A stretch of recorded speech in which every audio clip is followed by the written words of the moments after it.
یہاں ہمارے ایک ڈاکٹر صاحب تھے، 1-2 سال پہلے انتقال ہو گیا، بہت محسن اور کریم الطبع، سلیم السجع.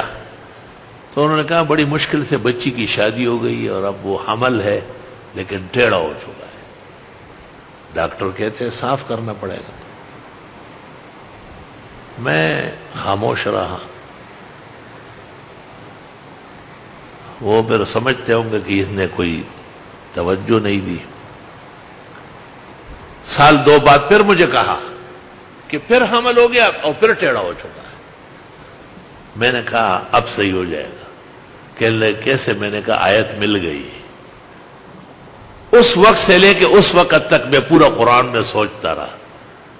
اللہ رب العالمین نے مجھے خزائن غیب سے اطلاع دی کہ یہ آیت پڑھو، افمن یمشی مکبا علی وجہہ اہدی امن یمشی سویا علی صراط مستقیم.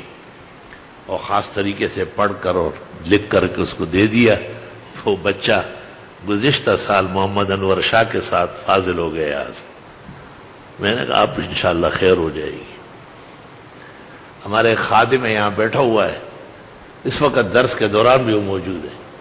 تو ان کے ہاں بھی زچگی کی تکلیف تھی اور یہی عارضہ درپیش تھا. میں نے اس کو کہا کہ آپ آیت پڑھے. کہ اس سے تکلیف بڑھ رہی ہے. میں نے کہا نہیں پڑھے، آپ مت ڈرے. آیت پڑھی تو ایسا لگ رہا تھا جیسے خاتون مر رہی ہے. اس کے کچھ دیر بعد الٹرا ساؤنڈ ہو گیا اور پتہ چلا کہ اصل میں بچہ سیدھا ہو رہا تھا اندر. تو زور تو لگے گا. اللہ